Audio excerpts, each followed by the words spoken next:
Josia ya untie. Asante sana Mheshimiwa Rais, itifaki zote zikizingatiwa. Najua Mheshimiwa Rais, hawa watu wa Siaya ni watu wa maajabu.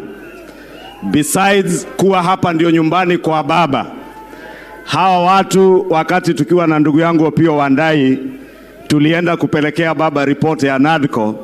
Hawa watu wa Siaya walisema niliita baba Your Excellency, Your Excellency, Your Excellency 7 million times. Na mimi hata sikupata nafasi ya kuhesabu. Lakini niliita baba Your Excellency because, as you have said, Your Excellency, our President, Baba, our Prime Minister Raila Odinga is a man who believes in Kenya and is a great patriot of our nation and Africa as a whole. Na sisi Mheshimiwa Rais tuko nyuma yako kuhakikisha ya kuwa baba amepata kiti cha AU Commission Chair. La pili, Rais, huyo Opiyo Wandayi ambaye tumekuja hafla yake ya leo, tumefanya na yeye kazi kwa bunge akiwa minority leader, nikiwa majority leader. This, Your Excellency, as you have said, the politics of sectarianism, politics of regionalism, politics of ethnicity, I want to assure you, Your Excellency, with Opiyo Wandayi as your energy minister, he has no time for sectarianism, he has no time for ethnicity, he has no time for regionalism. He is a man like Baba who has been mentored and nurtured by Baba, a man who believes in one united Kenya. Na tumefanya kazi naye vizuri sana. La mwisho, Rais, mesikia Junet akiongea juu ya mitego.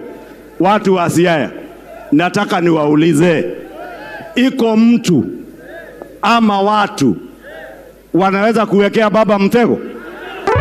Iko mtu akifikiria utawekea baba mtego, utajipata umejitega wewe mwenyewe. Kweli si kweli?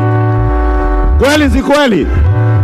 Wale wa kuwekea baba mitego watajitega, hawatajitega. Baba aende AU. Si umesikia Joho amesema muko kwa serikali leo, kesho, mtondogo, mwaka ujao, hata muhula ujao. Siaya mko hapo? Muko kwa serikali? Ndani kabisa. Na mwisho kabisa, Your Excellency, nimesoma kitu kutoka watu wa Siaya na watu wa Nyanza wote. You are a great people who have gratitude. You have been given 2 cabinet secretaries in government. You have shown gratitude. What about us who have not less than 7 cabinet secretaries and a deputy president?